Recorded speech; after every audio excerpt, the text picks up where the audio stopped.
السلام علیکم ورحمۃ اللہ وبرکاتہ۔ الحمد للہ وکفى وسلام علی عباده الذین اصطفى خصوصا علی سید المرسلین خاتم الانبیاء وعلى كمل اتباعه من الصدیقین والصالحین والشهداء، اما بعد فاعوذ باللہ من الشیطان الرجیم، بسم اللہ الرحمن الرحیم۔ قال الله تبارك وتعالى في كلامه المبين إن الله مع الصابرين، وقال إنما يوفى الصابرون أجرهم بغير حساب، صدق الله العظيم۔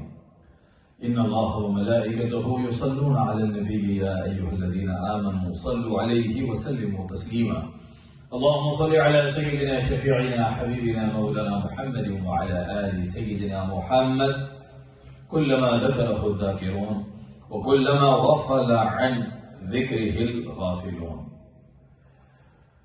مصیبتوں پر صبر کرنے کا اجر و ثواب بیان کیا جا رہا تھا پچھلے کئی جمعہ سے۔ آج انشاءاللہ تعالی مصیبتوں میں بھی خاص مصیبت بیماریوں اور امراض پر صبر کا اجر و ثواب۔ ایک مصیبت ہے جانی مصیبت، مالی مصیبت، کوئی دوسری مصیبتیں تھی، کاروبار سے متعلق تھی، جو بھی دنیاوی کسی طرح کی بھی عام مصیبتیں تھی۔ آج انشاءاللہ خاص جو جسم پر امراض، بیماریاں، النس سے ریلیٹڈ جو صبر ہوتا ہے، پیشنس سے، اس سے ریلیٹڈ آج روایتیں پیش کی جائیں گی۔ پہلے تو قرآن مجید کی وہی آیت کہ رب تبارک و تعالی فرماتا ہے بے شک صبر کرنے والوں کو اجر ثواب بے حساب عطا کیا جائے گا، بغیر حساب، اس کا کوئی حد یا کوئی حساب ہی نہیں ہوگا، چونکہ اس بندے نے دنیا میں رب کی تقدیر پر راضی رہتے ہوئے صبر کا مظاہرہ کیا۔ اب آئیے ہم سیدھا حدیث پاک پہ آتے ہیں۔ پہلے اللہ رب العزت جسم، تندرستی، صحت جو دیا رب نے عطا فرمایا ہے۔ اگر کوئی بیمار ہو، بار بار بیمار ہوتا ہے تو وہ بیماری اس کے لیے آزمائش ہوتی ہے۔ پھر اس آزمائش پر ایک اور آزمائش یہ بھی ہوتی ہے کہ اس کی بیماری سے جب دوسروں کو ڈسٹرب ہونا اسٹارٹ ہو جائے اور دوسرے لوگ اس سے کراہت کرنے لگ جاتے ہیں، آزمائش اور بڑھ جاتی ہے۔ ایک بیماری ہے کھانسی۔ آپ جاب پر ایک بار کھانسے، دو بار کھانسے، چار بار کھانسے، آپ کے کولیگز دیکھنے لگ جائیں گے آپ کو، یہ کیا ہے، کوئی بار بار دیکھیں گے۔ پھر کوئی آگے سجیسٹ کرے گا آپ وہ دوا لیجیے، آپ فلاں ڈاکٹر کو بتائیے، تو اس میں خیر خواہی سے زیادہ ہم کو ڈسٹرب مت کرو، یہ فیلنگز ہوتی ہے، آپ کو ایسا فیل ہونے لگتا ہے۔ تو یہ بیماری ایک جسمانی تکلیف کے ساتھ ساتھ کیا کہتے ہیں کہ احساس کمتری، دوسروں کا خلل ہو جانا اور دوسروں کا ڈسٹرب ہونا، یہ فیلنگز بھی آدمی کو ستاتی ہیں، تو آزمائش اور بڑھ جاتی ہے۔ تو بعض بیماریاں وہ ہوتی ہیں جو صرف بیمار ہی کو پریشان کرتی ہیں، کچھ بیماریاں دوسروں کو بھی پریشان کرتی ہیں، تو اس سے آزمائش اور امتحان اور بڑھ جاتا ہے۔ تو ایسی بیماری، پہلے یہ ہم سمجھ چکے ہیں کہ صحت اللہ کی نعمت ہے، بہت بڑی نعمت ہے صاحب، جب تک ہوتی ہے اس کی قدر نہیں ہوتی۔ اللہ کے پیارے رسول صلی اللہ علیہ وآلہ وسلم نے جن 5 چیزوں کو غنیمت جاننے کا حکم دیا، 5 چیزوں کو 5 چیزوں سے پہلے غنیمت سمجھو، ان 5 چیزوں میں سے ایک صحت بھی ہے۔ بیماری آنے سے پہلے صحت کو غنیمت سمجھو۔ جب تک اٹھنے بیٹھنے میں ہڈیوں سے آواز نہیں آ رہی، کھڑے ہو کر دیر دیر تک قیام کر لو اللہ کی بارگاہ میں، اپنے عزیزوں سے ملنے جاؤ، بیماروں کی مزاج پرسی کرو، جب تک ہے طاقتور کام جو اللہ کو راضی کرنے کے ہے کر لیں، کل کروں گا، پرسوں کروں گا، صحت چلی جائے گی، پھر اس کے بعد توفیق نہیں ہوتی، وقت نہیں ہوتا۔ جب تک صحت ہے اس کو غنیمت جان لیا جائے، اور جب صحت میں بیماری آ جائے اور بندہ اس پر صبر کرے۔ بیماری آتی کیوں ہے؟ نیک بندوں پر، ایمان والوں پر۔ یہ مسند احمد کی حدیث، اس کے رجال صحیح ہیں۔ اللہ کے پیارے رسول صلی اللہ علیہ وآلہ وسلم نے ارشاد فرمایا ما من شيء يصيب المؤمن في جسده يؤذيه، جو مصیبت بھی مومن کو پہنچ کر اس کے بدن میں تکلیف پہنچاتی ہے، الا کفر اللہ عنہ به من سیئاته، اللہ تعالی اس کی وجہ سے بندے مومن کے گناہوں کا کفارہ فرما دیتا ہے۔ اس کی غلطیاں اور گناہوں کو اللہ جسم میں تکلیف پہنچا کر اس کے گناہوں کو معاف فرماتا ہے. سبحان اللہ. تو دنیا میں جو بندہ جتنا زیادہ بیمار رہتا ہے، جتنا زیادہ تکلیفوں میں رہتا ہے، اس کے گناہ اتنے ہی زیادہ معاف کر دیے جاتے ہیں. تو بندہ مومن کی کوئی بھی ہر چیز کا اجر ہے بندے کو، اس میں سے بیماری پر بھی بندے کو اجر ہے، اس کے گناہوں کا کفارہ ہے، اس کی غلطیوں کی معافی ہے اللہ کی طرف سے. تو جتنی زیادہ بیماری چلتی رہے بندہ شفا کی کوشش بھی کرے، علاج بھی کرے، طبیب کو بھی بتائے، دعائیں بھی پڑھے، اللہ سے دعا کر کے شفا طلب بھی کرے، اور یہ بھی عقیدہ رکھے کہ جب تک میں مرض میں مبتلا ہوں، کرب میں ہوں، تکلیف میں ہوں اور رب کی بارگاہ میں شکوہ نہیں کر رہا، اس وقت تک یہ بیماری تیرے لیے گناہوں کا کفارہ اور مغفرت کا ذریعہ ہے. سبحان اللہ. دوسری حدیث ابن ابی دنیا کی ہے. ام المؤمنین سیدتنا عائشہ صدیقہ رضی اللہ تعالی عنہا فرماتی ہیں، سرکار مدینہ صلی اللہ علیہ وآلہ وسلم نے ارشاد فرمایا، اذا اشتكى المؤمن اخلصه الله من الذنوب كما يخلص الكبر خبز الحديد. سرکار مدینہ نے فرمایا کہ بے شک جب مومن کو تکلیف پہنچتی ہے تو اللہ تعالیٰ اس کو گناہوں سے ایسا پاک کر دیتے ہیں جیسے بھٹی لوہے کے زنگ کو دور کر دیتی ہے. لوہے کو جب بھٹی میں ڈالا جاتا ہے، آگ میں ڈالا جاتا ہے، خوب پک کے اس کا میل دور ہو جاتا ہے. اسی طرح اللہ رب العزت بیماری کی بھٹی میں، تکلیف کی بھٹی میں بندہ مومن کو جھونک دیتا ہے. وہ شدت کے بخار میں تپ رہا ہوتا ہے، یا شدت کے سر درد میں مبتلا ہو جاتا ہے، یا پیٹ درد کی تکلیف، کسی قسم کی تکلیف میں، آنکھ کی تکلیف میں، دانت کی تکلیف میں، کسی طرح سے بھی بدن کو اللہ مشکل میں ڈال دیتا ہے. وہ اللہ ارحم الراحمین اپنے مولا کو پکار رہا ہوتا ہے، اللہ ہی کو یاد کر رہا ہوتا ہے. اللہ رب العزت اس کے اس کرب اور تکلیف کی وجہ سے اس کے گناہوں کو دور کر کے اس کے دل اور اس کی روح کو پاک فرما دیتا ہے. تو جب تک بندہ تکلیف میں مبتلا رہے، بیماری میں مبتلا رہے، اسے چاہیے کہ مولا کو پکارتا رہے، دوا بھی لے، دعا بھی کرے، شفا اللہ کی طرف سے سمجھے، منظوری اللہ ہی کی طرف سے ہوتی ہے. بندہ اس عقیدے کے ساتھ کہ میرا رب مجھے بخش رہا ہے اور پروردگارہ میرے گناہوں سے مجھے پاک کر رہا ہے، اپنی تکلیف پر صبر کرے اور اسے بھی اللہ کی طرف سے ایک بخشش کا ذریعہ ہی سمجھے. اب یہ سنیں صاحب، ایک بندہ صحت میں نیکیاں کرتا ہے، روز صبح کچھ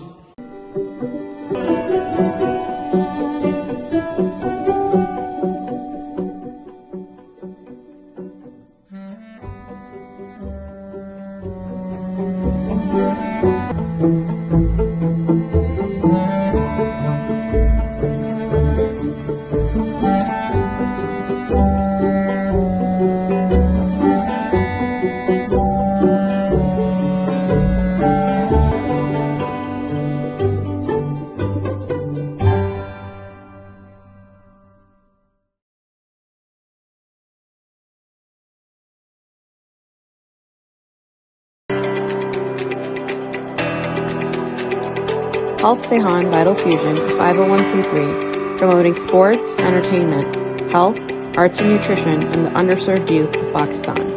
www.sehanvitalfusion.org. Donate via Zelle.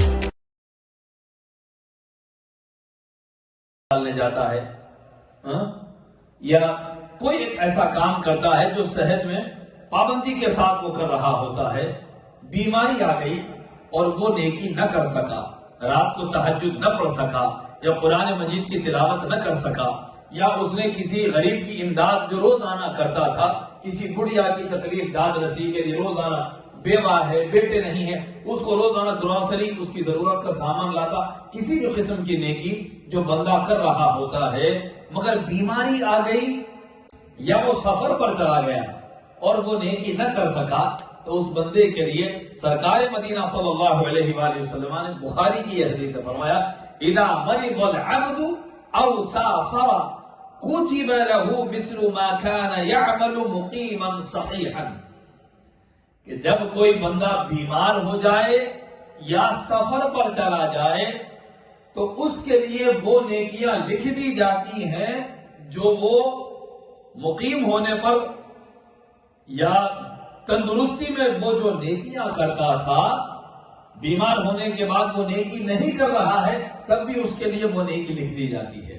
یا شہر چھوڑ کر باہر چلا گیا، نیکی نہیں کر پا رہا ہے تو چونکہ وہ پابندی سے وہ کام کرتا تھا، اللہ تعالیٰ اس کے لیے نیکی لکھوا دیتا ہے. اے فرشتوں لکھو، یہ جو کام کرتا تھا مولا وہ تو شہر میں نہیں ہے، باہر گیا ہوا ہے. مولا فرماتے ہوں گے کہ اے فرشتوں وہ شہر میں نہیں رہنے کی وجہ سے کسی وجہ سے گیا ہے، وہ اپنے کاروبار کے لیے گیا، عزیزوں سے ملنے گیا، اگر وہ رہتا تو نیکی کرتا تھا، اس کی نیت کے مطابق اسے اجر دے دو. وہ بیمار ہو گیا، اگر صحت میں رہتا تو یہ نیکی کرتا تھا، اس کے لیے اجر و ثواب لکھ دو. تو بندے کو چاہیے کہ وہ نیکی کی راہ پر رہے. اگر کسی وجہ سے نیکی نہ بھی کر سکے، اللہ تعالیٰ اس کا اجر و ثواب مقدر فرما دیتا ہے. بس ہمیں چاہیے السعی منا والاتمام من اللہ، کوشش ہمارا کام اور کامیابی اللہ کی طرف سے ہوتی ہے. تو بندہ نیکیوں کی طرف کوشش کرتا جائے، اللہ بیماری پر ثواب، سفر پہ ثواب، نیکی نہیں کر رہا ہے تب بھی اس کو اجر و ثواب عطا فرما رہا ہے. اور ایک مسند ابو یعلا کی حدیث، حضرت ابو ہریرہ رضی اللہ تعالی عنہ کا ارشاد ہے، ملاحظہ فرمائیں. حضرت انشاءاللہ بیان کے ساتھ ہی اذان ہوگی، خطبہ ہوگا، نماز اگر کسی نے سنت نہیں پڑھی ہو تو وہ ادا کر لے سکتا ہے. ما من عبد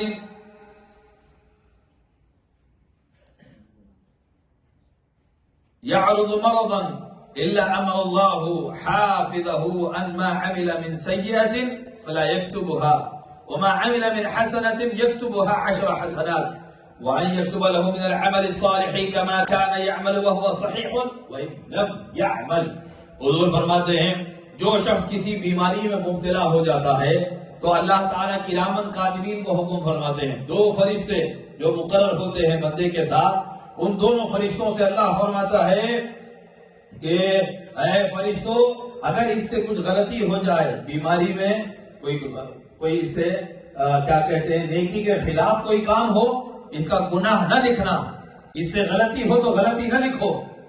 اور جو کوئی نیکی بیماری میں جو بھی نیکی کر رہا ہے اس نیکی کا اجر و ثواب 10 گنا بڑھا کر لکھ دو. اور اس کے لیے وہ نیکی بھی لکھو جو صحت میں کرتا تھا، دواخانے میں شریک ہونے کی وجہ سے نہیں کر رہا ہے کہ بستر پر پڑا ہے وہ نیکی نہیں کر رہا ہے، اے فرشتوں وہ نیکی بھی اس کے لیے لکھ دو، اگرچہ کہ اس نے وہ کام اب نہیں کیا ہے، بستر پر پڑا ہوا ہے، لیکن وہ نیکی اس کے نام اعمال میں لکھ دی جائے. پھر مالک کا کتنا بڑا کرم ہے، کتنا بڑا فضل ہے. سبحان اللہ سبحان اللہ. اللہ رب العزت بندہ بھلے ہی 1 ہفتہ 10 سال دنیا کے آپ جہاں بھی کام مصروفیات میں ہم رہیں گے یا آپ خود اپنے امپلائی کو دیں گے، 1 حد تک رعایت دے سکتے ہیں کہ بھائی اتنے دن کی آپ کو رعایت ہے، اتنے دن سے زیادہ بیماری ہوگی تو ہم ریسپانسبلٹی نہیں لیں گے، ہمارا خود کا بزنس ہے، یعنی جو بھی ہماری ذمہ داریاں ہیں اس حد تک ہم رعایت کریں گے. مگر مالک کے پاس کوئی لمٹ نہیں ہے، بغیر حساب، وہ بے حساب عطا فرمانے والا ہے. اس کے پاس آپ 1 ہفتہ بیمار رہیں، 1 مہینہ رہیں، 1 سال رہے، اگر اللہ کی تقدیر سے برس ہا برس آپ مرض میں مبتلا رہے، بیماری کی وجہ سے جو کام پہلے نیکیاں کرتے تھے پابندی سے نہیں کر پا رہے ہیں، اتنے سال تک اللہ وہ نیکی آپ کے نام اعمال میں لکھتا رہے گا. سبحان اللہ سبحان اللہ. حضرات محترم اسی لیے چاہیے کہ ہم کچھ نیکیوں کا دن میں اپنے آپ کو پابند رکھیں. روزانہ ایک بندے کو فجر کی رائٹ دینے کا ہم عادی بن جائیں. لوگ ڈھونڈتے ہیں نا، موقع تلاش کرتے ہیں، کسی کو مسجد چھوڑنے کا عادی ہو جاتے ہیں، بیماری کی وجہ سے اسے نہیں چھوڑ پائے، اس کو تو اللہ دوسرے بندے سے مسجد پہنچا دے گا، لیکن ہمارے نامہ اعمال میں بھی اسے چھوڑنے کا ثواب برابر لکھتا رہے گا. اب 1-2 حکایتیں پیش کر کے ہم گفتگو ختم کرتے ہیں. ایک اللہ کے نبی تھے، امام غزالی مکاشفۃ القلوب میں لکھتے ہیں، اللہ نے اس نبی کی طرف وحی فرمائی، پیغام بھیجا کہ میں نے تمہارے 50 برس کی عبادت کے بدلے تمہارے گناہوں کو معاف کر دیا ہے. انبیاء کے گناہ مینس ان کے جو خاص بلند مرتبے والوں کی بڑی بڑی باتیں ہوتی ہے، آپ کی غلطیوں کو ہم نے معاف کر دیا. تو اس پیغمبر نے کہا مولا میں نے تو کوئی گناہ ہی نہیں کیا، میں نے کوئی غلطی ہی نہیں کی جس سے آپ کو ناراض کروں، پھر آپ نے کیا معاف فرمایا؟ اللہ رب العزت نے جواب نہ دیا. اسی رات کو اس نبی کو بیماری آئی, پیر میں یا پیٹ میں کوئی شدید تکلیف ہوئی, رات بھر تکلیف میں رہے. صبح کو اللہ کا فرشتہ آ کر پوچھتا کیا حال ہے, انہوں نے کہا رات بھر تکلیف میں گزارا. اس اللہ کے نیک نبی نے کہا رات ساری تکلیف میں گزارا ہوں. تو اللہ کی طرف سے پیغام آیا کہ اے میرے نبی, یہ جو جملہ تم نے کہا ہے رات بھر مجھے تکلیف ہوئی ہے, آئی ہماری طرف سے تھی نا, وہ آزمائش ہماری تھی. تو تمہارا اتنا جملہ کہنا رات تکلیف میں گزارا, آپ کی 50 سال کی عبادت پر بھی بھاری ہے وہ جملہ. جو آپ نے عبادت کی ہے 50 سال کی عبادت پر یہ ایک جملہ بھاری ہے جو آپ نے شکر کے خلاف کہا ہے.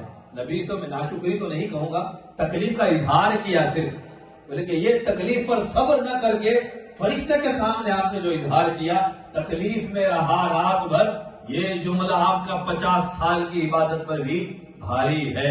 اسی لیے جب اللہ کی طرف سے جو مرض آئے, بیماری آئے, اس پر صبر کرنا, ناشکری کے کلمات زبان سے نہ نکالنا, ہر حال میں رب کا شکر کرنا. اور جن بندوں کو اس مرض میں مالک کی طرف سے جو آتی ہے تکلیف, اس پر بھی صبر کرتے کرتے مالک سے ایسا تعلق اور اس زاویے سے انس ہو جاتا ہے, ایسا کنیکشن بن جاتا ہے کہ دنیا نے دیکھا. حضرت خواجہ باقی باللہ رحمت اللہ تعالی علیہ سلسلہ نقشبند کے ایک بڑے صوفی بزرگ گزرے ہیں. وہ جس کے حق میں دعا کرتے مستجاب الدعوات تھے, وہ جو دعا فرماتے اللہ قبول فرماتا. اللہ والوں کو آپ نے بھی دیکھا ہوگا, ان سے دعائیں لینے کے لیے لوگوں کا جمگٹھا ہوتا, وہ تکلیفوں میں آتے. آج بھی اللہ والوں کے پاس لوگ جاتے ہیں, ان سے دم کرواتے ہیں, دعا لیتے, اللہ شفا عطا فرما دیتا ہے. باقی باللہ رحمت اللہ علیہ کے پاس ایک تانبا بندہ ہوا تھا لوگوں کا. خود کا یہ عالم تھا کہ ایک بار کالی کھانسی, غالباً کھانسی کی بیماری, رات بھر تڑپ تڑپ کے کھانستے, نیند سے اٹھ جاتے, گھنٹوں کھانستے رہتے, تکلیف میں مبتلا تھے. ماں کا کلے, ماں کہتی کہ بیٹے سارے علاج تو ہو گئے, مالک سے شفا مانگ لو بیٹے. آپ لوگوں کے لیے دعا کرتے ہو تو اللہ شفا دیتا ہے, خود کے لیے بھی تو آپ اللہ سے دعا کرو. آپ کہتے رہنے دیجیے امی جان, مالک کی طرف سے جو آئی یہ اللہ کی طرف سے مجھے ملی ہے, جب تک میرا مولا چاہے گا اس حال میں رکھے گا. کیا مانگوں دعا میرے مولا سے, وہ جو دے.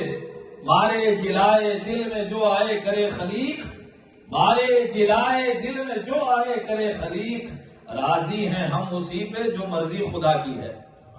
رب کی تقدیر کے آگے راضی رہنے والے بندے تکلیفوں کے جام بھی ہنس ہنس کے پیتے ہیں. باقی باللہ نے امی جان سے کہا وہ مالک دے رہا ہے نا امی جان, میں کیسے اسے واپس کروں, مرضی میرے مولا کی. تو کہتے ہیں کہ ایک دن بلکہ کئی دن مبتلا رہے, اچانک ایک رات ان کی بیماری ختم ہو گئی. بیماری ختم ہو گئی. انہوں نے کہا کہ کیا بات ہے, آج تکلیف نہیں ہوئی, آج بستر پر وہ کروٹیں بدلنے کا معاملہ نہیں ہوا, آج بڑے آرام سے سو گیا. صبح کو جب اٹھے تو کشف سے پتا چلا کہ گزشتہ روز یسٹرڈے جتنے لوگ آپ سے دعا لینے آئے تھے اس میں ایک پردہ پوش خاتون آپ کی امی جان تھی. وہ آ کر کہہ رہی تھی کہ میرا بیٹا بڑا بیمار ہے, اس کی شفا کے لیے دعا کریں. خادم نے کہا حضرت بیٹے کی شفا کے لیے دعا کروانے آئی ہیں. دعا کر دی, شفا ہو گئی. حضرت باقی باللہ نے فرمایا کاش امی جان آپ یہ دعا نہ کرواتی, کاش کہ میں کل رات بھی تکلیف میں گزارتا, کیونکہ جتنی راتیں میں نے تکلیف میں گزاری ہیں میرا مالک ہر رات مجھ سے پوچھتا تھا باقی باللہ کیسے ہو, تکلیف میں کیسی گزرے. اچھے مالک تکلیف دیتا ہے, بندے پر نظر رحمت فرماتا ہے. باقی باللہ نے فرمایا کہ امی جان وہ جو رحمت کی نظر میرا مالک مجھ پر ڈالتا تھا وہ اس لمحے میں ساری تکلیف بھول جاتا تھا.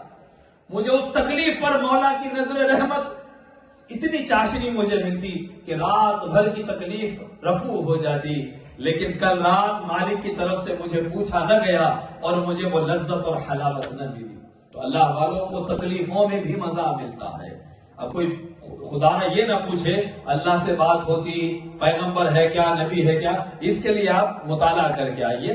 اولیاء اللہ کو الہام ہوتا ہے, نبیوں کو وحی آتی ہے, ولیوں کو بھی اللہ کی طرف سے الہام ہوتا ہے, فرشتے بھی دکھائی دیتے. اللہ کے نیک بندوں کو, گناہوں کو, حرام چیزوں کو دیکھنے والوں کو وہ نظر نہیں آتا, تقوی والوں کو اللہ وہ منظر دکھاتا ہے. تو پتہ چلا کہ بیماریاں رب کی طرف سے جب آتی ہیں, مرض جب آ جاتا ہے تو اللہ رب العزت بندے پہ رحمت کی نظر فرماتا ہے. اور بیماری میں کہا آپ سنتے ہیں نا بندہ جو بھی دعا کرتا ہے اللہ قبول فرماتا ہے. آگے انشاءاللہ بیماری سے ریلیٹڈ اور ایک دو روایتیں آپ آئندہ فرائیڈے کو ضرور سنیں گے. اللہ رب العزت کی بارگاہ میں ہم دعا کرتے ہیں کہ مولا ہم کو صحت تندرستی سے رکھے, عافیت میں رکھے, اور مولا ہر حال میں اس کا شکر بجا لانے کی توفیق نصیب فرمائے. وصلی اللہ تعالی علی خیر خلقہ سیدنا محمد وآلہ وصحبہ وبارک وسلم اجمعین والحمد للہ رب العالمین.